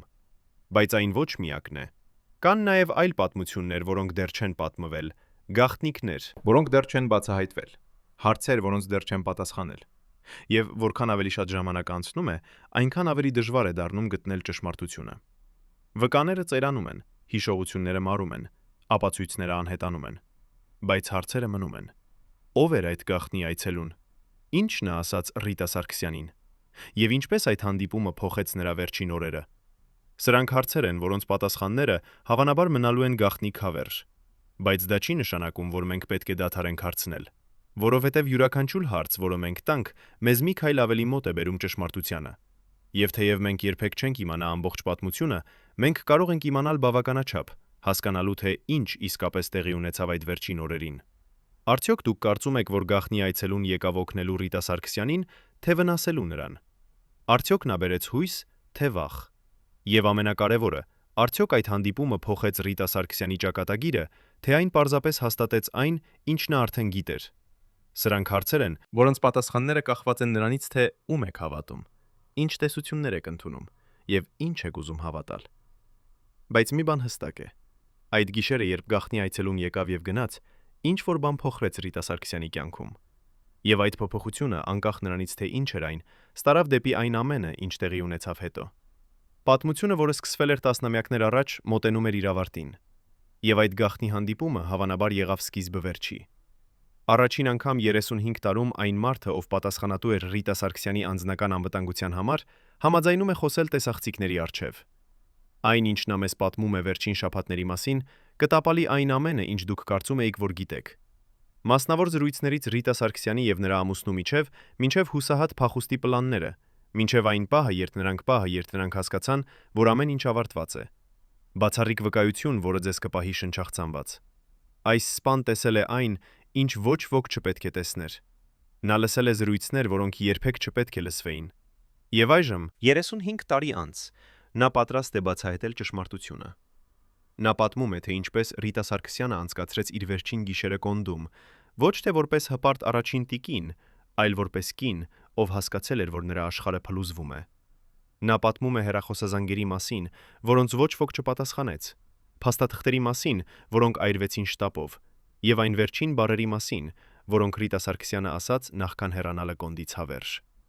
Սպան հիշում է, որ 1918 թվականի ապրիլի 21 երեկոյան մթնեկի երեկոյան մթնոլորտը Կոնդում էր անբնական լուր։ Սովորաբար այնտեղ միշտ կար որոշ աղմուկ, սպաների քայլերի ձայները, հեռախոսների զանգերը, մեքենաների շարժիչների հնչի-հնչյունները։ Բայց այդ երեկո ամեն ինչ էր տարօրինակ հանգիստ, կարծես ամբողջ շենքը սպասում էր ինչ-որ բանի։ Ռիտա Սարգսյանը մնաց իր սենյակում ամբողջ օրը, չդուրս եկավ նույնիսկ ճաշի համար։ Սպաները բերեցին նրան ուտելիք, բայց երբ նրանք վերադարձան մի ժամ անց, ամեն ինչ մնացել էր անձեռնմխելի։ Նա չէր ուտել, չէր խմել, պարզապես նստած էր իր աշխատասեղանի մոտ եւ նայում էր պատուհանից դեպի Երևանի լույսերը։ Ինչ էր նա մտածում այդ պահերին։ Արդյոք նա հիշում էր բոլոր այն տարիները, երբ այս քաղաքը եղել էր նրա թագավորությունը։ Արդյոք նա զղջում էր որոշ որոշումների համար։ Կամ նա պարզապես փորձում էր հասկանալ, թե ինչպես ամեն ինչ եկավ այս կետին։ Երեկոյան ժամը 9 Սուրբ Ռիտա Սարգսյանը կանչեց իր ամենավստահելի սպային եւ տվեց հանձնարարություն, որը նրան զարմացրեց։ Նա ուզում էր, որ բերվեն բոլոր անձնական փաստաթղթերը, որոնք պահվում էին նրա սեյֆում։ Ոչ թե պաշտոնական փաստաթղթերը, ոչ թե պետական գաղտնիքները, այլ անձնական նամակները, լուսանկարները, օրագրերը։ Սպան կատարեց հանձնարարությունը եւ բերեց մի փոքր արկղ, որը լի էր հին թղթերով։ Ռիտա Սարգսյանը վերցրեց արկղը, շնորհակալություն հայտնեց եւ խնդրեց սպային թողնել իրեն մենակ։ Հաջորդ 2 ժամվա ընթացքում սպան լսեց տարօրինակ ձայներ սենյակից, թղթերի խշխշոց, երբեմն խորը հառաչանք, երբեմն լուռ լաց։ Նա ուզում էր մտնել, ստուգել, թե արդյոք ամեն ինչ կարգին է, բայց նա գիտե, որ չպետք է։ Ռիտա Սարգսյանն ուներ իրավունք իր վերջին մասնավոր պահերին։ Ժամը 11-ին դուռը բացվեց։ Ռիտա Սարգսյանը դուրս եկավ, ձեռքին փոքր պայուսակ։ Նրա դեմքը հանգիստ էր, գրեթե խաղաղ,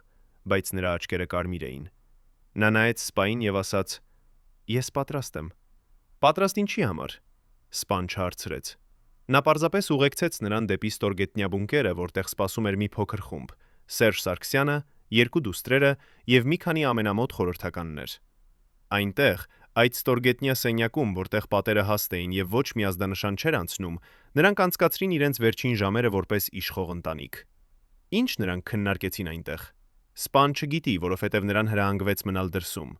բայց նա լսեց ձայներ, բարձրացած, հուզված, երբեմն զայրացած։ Նա լսեց, թե ինչպես Ռիտա Սարգսյանը խոսում էր հանգիստ, բայց վճռական ձայնով։ Եվ նա լսեց, թե ինչպես վերջում բոլորը լռեցին, կարծես ընդունելով անխուսափելին։ Կես գիշերից հետո նրանք դուրս եկան բունկերից։ Պլանը փոխվել էր։ Նախկինում նրանք մտածում էին օգտագործել թունելները փախուստի համար, բայց հիմա նրանք հասկացան, որ դա անիմաստ է։ Ամախից վերև ձմեն ելք արգելափակված էր։ Ամեն ճանապարհ փակ էր։ Ամեն հնարավորություն կորած էր։ Էնպես որ նրանք որոշեցին մնալ եւ դիմակայել հետևանքներին։ Բայց նախքան դա Ռիտա Սարգսյանը ուներ վերջին հանձնարարություն։ Նա ուզում էր, որ ոչնչացվեն բոլոր զգայուն փաստաթղթերը, բոլոր անձնական նամակները, բոլոր ապացույցները, որոնք կարող էին վնասել նրա ընտանիքին կամ նրա մոտ մարդկանց։ Սպաները սկսեցին աշխատանքը անմիջապես։ Նրանք հավաքեցին փաստաթղթերը, բերեցին դրանք բակ եւ սկսեցին այրել հատուկ տակառում։ Ռիտա Սարգսյանը դիտում էր պատուհանից, ինչպես կրակը լափում էր նրա անցյալը, ինչպես ծուխը բարձրանում էր գիշերային երկինք։ Այդ կրակը այրում էր ոչ միայն թուղթ, այլև հիշողություններ, երազներ եւ այն կյանքը, որը նա ապրել էր տասնամյակներ շարունակ։ Առավոտյան վաղ, երբ արևը դեռ չէր ծագել, Ռիտա Սարգսյանը վերջին անգամ քայլեց Կոնդի սենյակներով։ Նա շոշափեց պատերը, նայեց լուսանկարներին, կանգ առավ այն վայրերում, որտեղ նա անցկացրել էր ամենաերջանիկ եւ ամենադժվար պահերը։ Սպան, ով հետևում էր նրան հեռվից, ասում է, որ այդ քայլերքը եղավ ամենատխուր բանը, որ նա երբևէ տեսել է։ Դա չէր պարզապես հրաժեշտ տան հետ։ Դա էր հրաժեշտ ամբողջ կյանքի հետ, ամբողջ ինքնության հետ, ամբողջ այն ամենի հետ, ինչ նա եղել էր։ Երբ նա վերջապես հասավ մուտքի դռանը, նա շրջվեց վերջին անգամ, նայեց շենքին եւ ասաց ինչ-որ բան, որը սպան չկարողացավ լսել։ Բայց նա տեսավ, որ նրա շուրթերը շարժվեցին, եւ նա կարծում է, որ նա ասաց. «Ներողություն»։ Ում էր նա ներողություն խնդրում։ Իրեն, իր ընտանիքին, իր երկրին։ Մենք երբեք չենք իմանա։ Ռիտա Սարգսյանը հեռացավ Կոնդից 1918 թվականի ապրիլի 22-ի առավոտյան։ Նա նստեց մեքենայի մեջ, նայեց վերջին անգամ այն տան, որը եղել էր նրա ամրոցը, եւ մեկնեց։ Սպաները, ովքեր տեսան նրան հեռանալիս, ասում են, որ նրանք երբեք չեն մոռանա այդ պատկերը։ Կինը, ով 10 տարի եղել էր երկրի ամենազորեղ կինը, այժմ հեռանում էր որպես պարզապես մարդ, ով կորցրել էր ամեն ինչ։ Բայց նույնիսկ այդ պահին նա պահպանեց իր արժանապատվությունը։ Նա չլաց, չգոչեց, չմեղադրեց ոչ ոքի։ Նա պարզապես հեռացավ, գլուխը բարձր, հայացքը ուղիղ, կարծես ասելով. «Ես արել եմ այն, ինչ կարող էի, եւ այժմ ես ընդունում եմ հետևանքները»։ Այդ ուժը, այդ արժանապատվությունը, այդ հանդուրժողականությունը եղան վերջին նվերները, որոնք Ռիտա Սարգսյանը տվեց նրանց, ովքեր տեսան նրան այդ օրը։ Գիտեք, թե ինչ է տեղի ունենում, երբ դուք ապրել եք տասնամյակներ համակարգում, որտեղ յուրաքանչյուր մարդ ունի իր գինը։ Դուք սովորում եք, թե ով է վաճառվում, ով է մնում հավատարիմ եւ ով է սպասում ճիշտ պահին դավաճանելու։ Ռիտա Սարգսյանը գիտեր այս ամենը շատ լավ։ Նա տարիներ շարունակ պահպանել էր ցուցակ, սև ցուցակ, որտեղ գրված էին անուններ այն մարդկանց, ում նա չէր վստահում։ Այդ ցուցակը պահվում էր նրա անձնական սեյֆում, եւ միայն նա գիտեր դրա գոյության մասին։ Բայց 1918 թվականի ապրիլի 21-ին, վերջին գիշերը Կոնդում, նա վերցրեց այդ ցուցակը եւ այրեց այն իր սենյակում։ Ինչու՞։ Ըստ սպայի, ով տեսավ մոխիրը հաջորդ օրը, պատասխանը պարզ է, որովհետեւ այդ ցուցակը այլևս նշանակություն չուներ։ Երբ ամեն ինչ փլուզվում է, երբ իշխանությունը կորչում է, երբ վախը անհետանում է, ով է հետաքրքրված սև ցուցակով։ Այդ ցուցակը ուներ իմաստ միայն այն աշխարհում, ուր որտեղ Ռիտա Սարգսյանը ուներ իշխանություն, եւ այդ աշխարհը այլևս գոյություն չուներ։ Բայց ինչով էր լի այդ սև ցուցակը։ Ըստ նախկին խորհրդականի, ով մի անգամ տեսավ այն պատահականորեն, այնտեղ էին 15 անուն։ Ոչ թե հարյուրներ, ոչ թե հազարներ, միայն 15։ Բայց այդ 15 անունները եղան ամենավտանգավոր մարդիկ Ռիտա Սարգսյանի աշխարհում։ Դրանք եղան գեներալներ, ովքեր վերահսկում էին բանակը, պաշտոնյաներ, ովքեր վերահսկում էին ֆինանսները, բիզնեսմեններ, ովքեր վերահսկում էին տնտեսությունը, եւ մի քանի մարդիկ, ում դերերը դեռ անհայտ են։ Ինչ էր ընդհանուր այս 15 մարդկանց միջև։ Նրանք բոլորը ուներ մի բան, որը Ռիտա Սարգսյանը վախենում էր՝ ունակությունը դավաճանելու ճիշտ պահին։ Դավաճանելու ճիշտ պահին։ Եվ ինչպես պարզվեց, նա ճիշտ էր։ Երբ ճգնաժամը եկավ, այդ 15 մարդկանցից 12-ը դավաճանեցին։ Նրանք միացան ցուցարարներին, աջակցեցին հեղափոխությանը եւ օգնեցին տապալել ռեժիմը։ Միայն 3-ը մնացին հավատարիմ մինչև վերջ։ Եվ այդ 3-ը վճարեցին բարձր գին իրենց հավատարմության համար։ Սև ցուցակի պատմությունը ցույց է տալիս, որ Ռիտա Սարգսյանը չէր միայն զոհ հանգամանքների։ Նա գիտեր, որ վտանգը գալիս է։ Նա տեսավ նշանները, նա լսեց նախազգուշացումները, նա զգաց փոփոխությունը մթնոլորտում, բայց նա չկարողացավ կանխել այն, ինչ տեղի ունեցավ։ Ինչու՞։ Ըստ նախկին խորհրդականի, պատասխանը բարդ է։ Մի կողմից նա չուներ բավարար ուժ հեռացնելու բոլոր վտանգավոր մարդկանց միաժամանակ։ Եթե նա փորձեր ձերբակալել 15 բարձրաստիճան պաշտոնյաների, դա կստեղծեր պանիկա եւ կարող էր արագացնել ճգնաժամը։ Մյուս կողմից նա հույս ուներ, որ կարող է վերահսկել իրավիճակը, որ կարող է պահպանել իշխանությունը դիվանագիտության եւ բանակցությունների միջոցով։ Բայց այդ հույսը եղավ սխալ։ Երբ ժողովրդական շարժումը սկսվեց, երբ փողոցները լցվեցին ցուցարարներով, երբ բանակը հրաժարվեց կրակել, ամեն ինչ փլուզվեց այնքան արագ, որ ոչ մի սև ցուցակ չէր կարող փրկել իրավիճակը։ Բայց ամենահետաքրքիրը այն է, որ սև ցուցակում կար մի անուն, որը զարմացրեց բոլորին, ովքեր տեսան այն։ Այդ անունը եղավ մարդու, ով համարվում էր Ռիտա Սարգսյանի ամենամոտ ընկերներից մեկը։ Մարդ, ով տասնամյակներ ծառայել էր ընտանիքին, ով ներկա էր բոլոր կարևոր միջոցառումներին, ով համարվում էր անփոխարինելի։ Ինչու նրա անունը էր սև ցուցակում։ Ըստ խորհրդականի, Ռիտա Սարգսյանը երբեք չբացատրեց։ Նա պարզապես ասաց, որ նա գիտեր ինչ-որ բան, որը ուրիշները չգիտեին, եւ այդ գիտելիքը բավարար էր, որ այդ մարդու անունը լիներ ցուցակում։ Արդյոք այդ մարդը իսկապես դավաճանեց։ Մենք չգիտենք, որովհետև նա հեռացավ երկրից անմիջապես հեղափոխությունից հետո եւ երբեք չվերադարձավ։ Բայց նրա անունը սև ցուցակում ցույց է տալիս, որ Ռիտա Սարգսյանը ուներ ինտուիցիա, որը հազվադեպ սխալվում էր։ Նա կարող էր տեսնել մարդկանց իրական դեմքերը, նույնիսկ երբ նրանք կլում էին դիմակներ։ Սև ցուցակի այրումը եղավ խորհրդանշական ակտ։ Դա էր Ռիտա Սարգսյանի ճանաչումը, որ հին աշխարհը ավարտվել է, եւ նոր աշխարհում այդ ցուցակը անիմաստ է։ Բայց դա նաև էր նրա վերջին ակտը որպես իշխող կին։ Նա ոչնչացրեց ապացույցները, պաշտպանեց գաղտնիքները եւ թողեց հետևի սերունդներին հարցեր, որոնց պատասխանները երբեք չեն տրվի։ Ո՞վ էին այդ 15 մարդիկը։ Ինչ նրանք արեցին, որ հայտնվեցին սև ցուցակում։ Եվ ամենակարևորը, արդյոք նրանցից որևէ մեկը զղջաց իր գործողությունների համար։ Սրանք հարցեր են, որոնց պատասխանները մնացին մոխրի մեջ, որը ցրվեց կոնդի բակում այդ վերջին գիշերը։ Եվ թեև մենք երբեք չենք իմանա ճշգրիտ ճշմարտությունը, մենք կարող ենք պատկերացնել այն, հիմնվելով այն փոքր մանրամասների վրա, որոնք վկաները պահպանել են իրենց հիշողության մեջ։ Երբ ամեն ինչ ավարտվեց, երբ իշխանությունը փոխվեց, երբ նոր կառավարությունը հաստատվեց, Ռիտա Սարգսյանը փորձեց շարունակել իր կյանքը։ Նա այլևս չէր առաջին տիկին, բայց նա դեռ էր մայր, տատ եւ կին, ով ուներ իր սեփական ինքնությունը։ Նա շարունակեց իր բարեգործական աշխատանքը «Նվիր իր կյանք» եւ «Աուտիզմ» հիմնադրամներում։ Նա շարունակեց հանդիպել մարդկանց, ովքեր կարիք ունեին օգնության։ Նա շարունակեց փորձել անել լավ բաներ, թեև շատերը կասկածում էին նրա մոտիվներում։ Բայց ամենադժվարը նրա համար եղավ ոչ թե հանրային դատողությունը, ոչ թե քաղաքական փոփոխությունները, այլ անձնական կորուստը։ 1920 թվականի նոյեմբերի 20-ին նրա ճանապարհը ավարտվեց։ Պաշտոնական տարբերակով նա մահացավ COVID-19-ի բարդություններից։ Բայց նրա մոտ մարդիկը գիտեին, որ իրական պատճառը շատ ավելի խորն էր։ Վերջին ամիսները Ռիտա Սարգսյանը ապրեց հանգիստ, գրեթե մեկուսացած կյանքով։ Նա հազվադեպ էր դուրս գալիս տնից, հազվադեպ էր տեսնում մարդկանց։ Նրա առողջությունը վատանում էր, բայց նա հրաժարվում էր հոսպիտալացումից։ Նա ուզում էր մնալ տանը, իր ընտանիքի հետ, իր հիշողությունների հետ։ Նրա դուստրերը Անուշ Սարգսյանը եւ Սաթենիկ Սարգսյանը փորձում էին հոգալ նրա մասին, բայց նա հաճախ ասում էր, որ ամեն ինչ կարգին է, որ նա պառնած է։ Բայց նրանց համար այդ հոգնակությունը մտահոգություն էր։ Նրանք համբուրում էին նրա համար, որ ուղակի չէր մնա տանը եւ չէր սпасել նրա կյանքի երկրորդ երևի վերանալու։ Այդ ամենը իրենց համար ավելի շատ հասկանալի էր, քան նրա համար։ Նրա համար միայն նշանակում էր դժվարություններ։ Նրա մոտ կյանքը հանգիստ չէր կարող սпасել, դրա մասին նրանք էլ հասկանում էին։ Կարող էր լինել նույնիսկ ավելի հանգիստ։ Լույսը հասկանում էր նրա համար, որ նրա մոտ կյանքը հանգիստ չէր կարող լինել։ Անշուշտ, նա ուներ տարբեր կյանքի երկրորդ համարը։ Նրա համար միայն կյանքը չէր կարող լինել հանգիստ։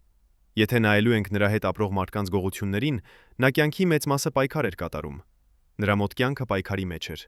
Նրա կյանքը միշտ մարտի մեջ էր։ Ամենակարևորը պետք է հիշեք, նա կզապես հոգնած է։ Բայց նրանք տեսնում էին, որ դա ավելին էր, քան պարզ հոգնածություն։ Դա էր խորը տխրություն, որը եկել էր ոչ թե հիվանդությունից, այլ այն ամենից, ինչ նա կորցրել էր։ Նա կորցրել էր իր դիրքը, իր ազդեցությունը, իր նպատակը։ Եվ երբ մարդը կորցնում է այն ամենը, ինչ տվել է իմաստ նրա կյանքին, ինչ մնում է։ Վերջին շաբաթներին Ռիտա Սարգսյանը սկսեց խոսել իր անցյալի մասին։ Նա պատմեց իր դուստրերին պատմություններ իր մանկությունից Ստեփանակերտում, իր առաջին հանդիպումից Սերժ Սարգսյանի հետ, իր երազներից եւ հույսերից։ Նա պատմեց նաև իր սխալների մասին, իր զղջումների մասին, այն որոշումների մասին, որոնք նա կցանկանար փոխել։ Բայց նա երբեք չմեղադրեց ոչ ոքի։ Նա ընդունեց պատասխանատվությունը իր կյանքի համար, իր ընտրությունների համար, իր հետևանքների համար։ Այդ ընդունումը, այդ պատասխանատվությունը եղավ նրա վերջին դասը իր երեխաներին։ Նա ուզում էր, որ նրանք հասկանան, որ կյանքը լի է դժվար ընտրություններով, եւ երբեմն մենք սխալվում ենք, բայց կարևորը չէ սխալները, այլ այն, թե ինչպես մենք արձագանքում ենք դրանց։ 1920 թվականի նոյեմբերի 19-ը Ռիտա Սարգսյանի վիճակը կտրուկ վատացավ։ Նրան տեղափոխեցին հոսպիտալ, բայց բժիշկները արդեն գիտեին, որ ժամանակը սպառվել է։ Նրա ընտանիքը հավաքվեց նրա շուրջը։ Սերժ Սարգսյանը, Անուշը, Սաթենիկը եւ 5 թոռները՝ Մարիամը, Ռիտան, Արան, Սերժը եւ Տիգրանը։ Նրանք անցկացրին վերջին ժամերը միասին, պատմելով պատմություններ, կիսելով հիշողություններ, ասելով այն բառերը, որոնք երբեք չէին ասվել։ Ռիտա Սարգսյանը լսում էր, ժպտում էր, երբեմն խոսում էր։ Նրա վերջին բառերը, ըստ նրա դստեր, եղան պարզ, բայց խորիմաստ։ Նա ասաց. «Սիրեք միմյանց, ներեք միմյանց, եւ երբեք մի մոռացեք, թե որտեղից եք եկել։ Հետո նա փակեց աչքերը եւ խաղաղ հեռացավ այս աշխարհից։ Ռիտա Սարգսյանի մահը եղավ վերջը երկար եւ բարդ պատմության։ Պատմության, որը սկսվել էր 1962 թվականին Ստեփանակերտում, երբ մի փոքր աղջիկ ծնվեց պարզ ընտանիքում։ Պատմության, որը տարավ նրան դեպի իշխանության գագաթ, դեպի փառք եւ ազդեցություն, բայց նաեւ դեպի դժվարություններ եւ կորուստներ։ Պատմության, որը ավարտվեց հանգիստ, առանց դրամատիզմի, առանց վերջին ճակատամած վերջին ճակատամարտի։ Նա պարզապես հեռացավ, թողնելով հետևում հարցեր, հիշողություններ եւ դասեր, որոնք մենք դեռ սովորում ենք։ Նրա կյանքը չէր կատարյալ։ Նա արեց սխալներ, նա կայացրեց վիճելի որոշումներ։ Նա ապրեց աշխարհում, որը լի էր հակասություններով։ Բայց նա նաև փորձեց անել լավ բաներ, օգնել մարդկանց, թողնել ինչ-որ դրական հետք։ Եվ վերջում, երբ ամեն ինչ ավարտվեց, նա ընդունեց իր ճակատագիրը արժանապատվությամբ եւ խաղաղությամբ։ Բայց պատմությունը չավարտվեց նրա մահով։ Հարցերը մնացին։ Ինչ էր իրականում տեղի ունեցել այդ վերջին գիշերը Կոնդում։ Ո՞վ էր գաղտնի այցելուն, ով եկավ մի շաբաթ առաջ։ Ինչ էր պարունակվում այն փաստաթղթերում, որոնք այրվեցին։ Ո՞վ էր իսկական դավաճանը եւ ինչու Ռիտա Սարգսյանը թույլ տվեց նրան շարունակել։ Սրանք հարցեր են, որոնց պատասխանները մնացին թաքնված։ Թերևս դրանք երբեք չեն բացահայտվի։ Թերևս որոշ ճշմարտություններ նախատեսված են մնալ գաղտնիք։ Բայց դա չի նշանակում, որ մենք պետք է դադարենք հարցնել։ Որովհետև յուրաքանչյուր հարց, որը մենք տանք, մեզ մի քայլ ավելի մոտ է բերում հասկանալուն։ Եվ հասկանալը վերջապես այն է, ինչ մեզ թույլ է տալիս սովորել անցյալից եւ շարժվել դեպի ապագա։ Ռիտա Սարգսյանի պատմությունը մեզ սովորեցնում է շատ բաներ։ Այն մեզ սովորեցնում է, որ իշխանությունը անցողիկ է, որ փառքը կարճատև է, որ այն, ինչ այսօր թվում է հավերժ, վաղը կարող է անհետանալ։ Այն մեզ սովորեցնում է նաև, որ յուրաքանչյուր մարդ, անկախ նրա դիրքից կամ ազդեցությունից, վերջում մնում է պարզապես մարդ, իր վախերով, իր հույսերով, իր թուլություններով։ Եվ այն մեզ սովորեցնում է, որ ամենակարևորը կյանքում ոչ թե այն է, թե որքան բարձր ենք բարձրանում, այլ այն, թե ինչպես ենք վարվում, երբ ընկնում ենք։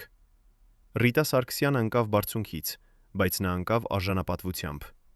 Եվ այդ արժանապատվությունը թերևս նրա ամենամեծ ժառանգությունն է։ Հարգելի հեռուստադիտողներ, եթե դուք հետևել եք այս ողբերգական պատմությանը մինչև վերջ, գրեք մեկնաբանություններում, թե որ քաղաքից եք։ Մեզ համար կարևոր է իմանալ, թե որտեղ Ռիտա Սարգսյանը դեռ հիշվում է։ Եվ բաժանորդագրվեք ալիքին, չբաց թողնելու ճշմարտությունը պատմության կուռքերի մասին։